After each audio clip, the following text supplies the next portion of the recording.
It was the summer I decided to stay with Uncle Ethan. I was 17, not quite a child, but still on the edge of becoming one. I'd always been drawn to him. The way he had this ability to draw people in with just a look or a word. It wasn't because he was the most charismatic person in the room. No, it was something deeper, something unspoken that just was. He was a family friend who had always been around, but now, with my parents away for a few weeks, I was staying at his house for the first time in years. We spent our days riding bikes down empty streets, exploring the quiet town that felt like it was stuck in a bygone era. We'd raid the fridge for snacks, sometimes making late-night runs to the local diner, and at dusk, we'd sit on the porch, looking at the sky turn purple as the stars slowly appeared. It felt like we were living in a dream, in a world where nothing else existed except the two of us.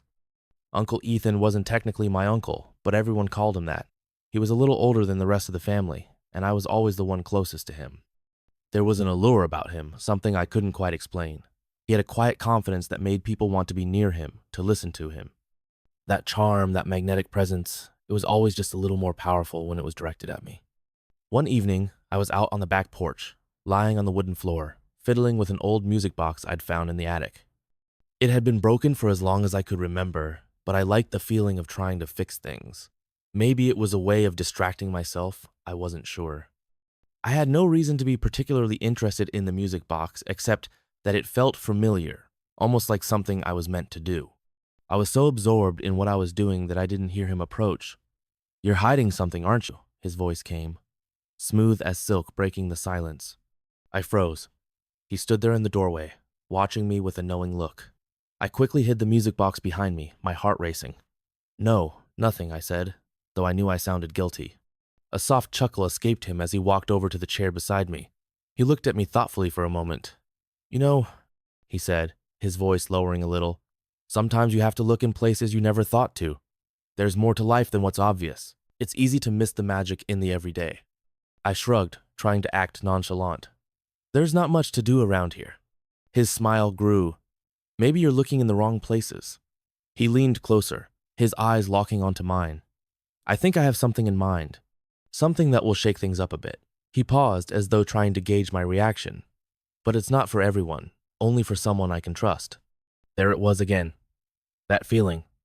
I had no idea what he meant, but something about his words sent a jolt through me. My curiosity was piqued. "What do you mean?" He looked at me for a long moment, as though making a decision. "I've seen you. I know what you're interested in."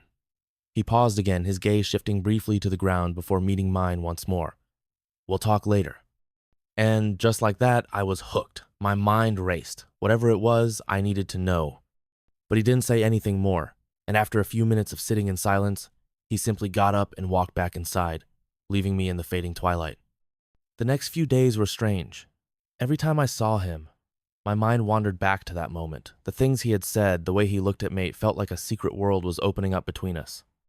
I started to wonder if this was what it was like to be around someone who understood things you didn't. Something told me I wasn't quite ready for whatever it was, but I didn't care. I needed to know more. The days passed in a blur of ordinary moments, but everything felt charged with an unspoken tension, an energy that simmered beneath the surface, just waiting for the right moment to explode. I found myself waiting for him to call on me, to give me a signal. I was trying to keep my distance, to pretend like nothing had changed, but I couldn't ignore the pull. Then one evening, as the golden light of sunset painted the porch, Uncle Ethan called me. His voice on the phone was soft, almost cryptic. "I think it's time. Meet me on the porch." I didn't hesitate. The minutes felt like hours, but when I stepped out onto the porch, there he was, waiting for me. He looked calm, but there was something else in his eyes. It was like he was waiting for me to make the first move, to confirm what he had already suspected. I stood there for a moment, my heart thudding in my chest. Then, without another word, he walked over to me, and before I could fully process what was happening, his lips met mine. It was brief, almost hesitant, as if testing the waters. But it left me breathless, my heart racing, my mind spinning. It was like stepping into an entirely new world I had never imagined, a world where rules didn't apply.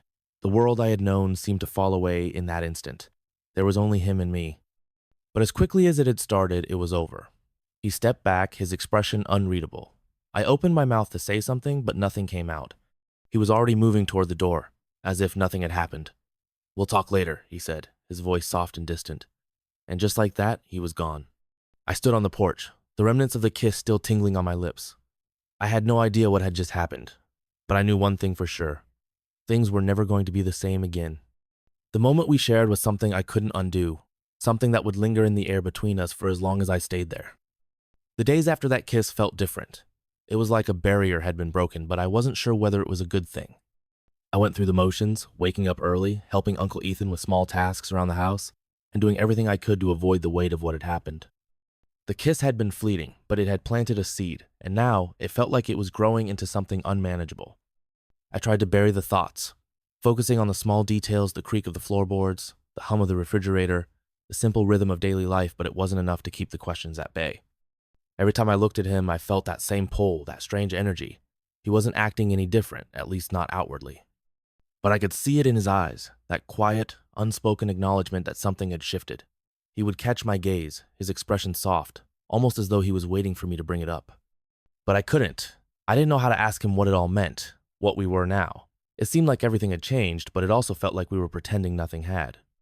One evening, as I sat in the shed helping him organize some of his tools, the tension finally reached its peak. There was an air of something unsaid, hovering between us like a storm waiting to break.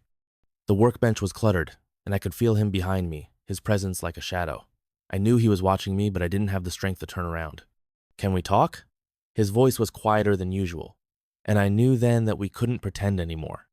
I nodded, my heart already racing, the moment I'd been dreading now here. "About what?" I asked, my voice betraying me with a hint of uncertainty. He hesitated for a moment, and then his hands, steady and purposeful, reached out to touch mine. I could feel the warmth of his skin, a simple gesture that made my pulse quicken. "About everything," he said softly. "About what happened." I met his gaze. There was no more pretending now. "I don't know what it is," I admitted, my voice barely above a whisper. "But it's there, isn't it?" His eyes flickered, a fleeting moment of vulnerability crossing his face. "It is. I can't pretend it's not. But that doesn't mean it's easy." It was the most honest thing he'd said to me since all of this had begun. I felt a mix of relief and fear that I wasn't the only one struggling with the weight of it, but fear because I knew it wouldn't be simple. "Then what do we do?" I asked, my breath catching in my throat. He pulled his hands back slowly, like he was making sure I could still breathe without him. "We keep going, one day at a time, but we need to be careful. This isn't something to rush into." I swallowed, the reality of what he was saying sinking in. "I don't want to rush," I murmured, my mind racing. I wanted him more than I'd ever wanted anyone, but the idea of making something real out of this mess felt impossible. But I don't want to pretend either. Uncle Ethan looked at me with a deep sadness in his eyes. "I never wanted to hurt you," he said, the weight of the words pressing on both of us. "But sometimes, things happen that we can't control. And I think this might be one of those things." The air between us was thick, and I didn't know what to say.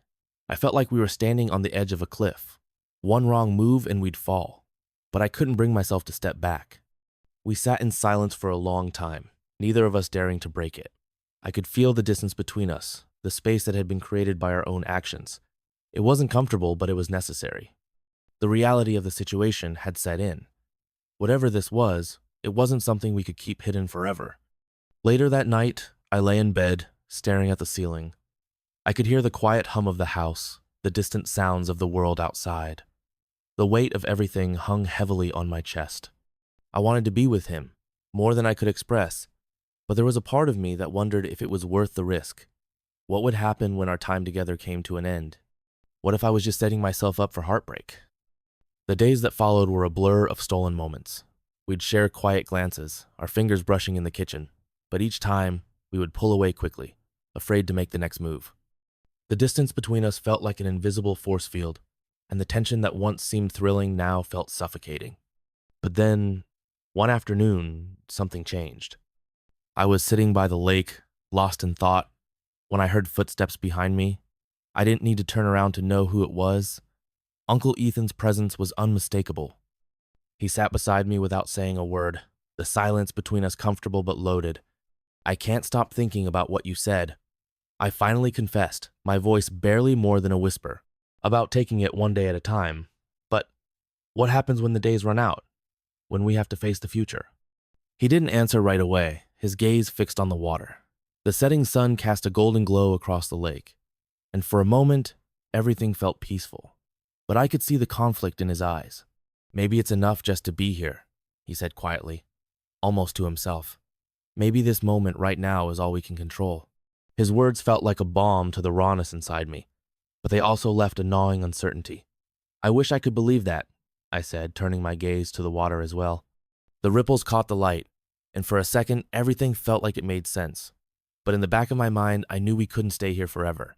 The conversation hung in the air between us, unspoken but understood. We were standing at the edge of something bigger than either of us could handle, and it scared me. But somehow, I didn't want to walk away from it, even if it meant facing the unknown. As the days went on, the conversations became less frequent, but the tension didn't fade. It remained always just beneath the surface, a quiet reminder that whatever we had, it wasn't going to be easy. I couldn't pretend I didn't want him, but I also couldn't ignore the reality of the situation. Whatever this was, it couldn't last forever. And yet, as I looked at him one last time before I left, a part of me wondered if this fleeting connection, these moments we had shared, could survive beyond the summer. Maybe, just maybe, this was enough.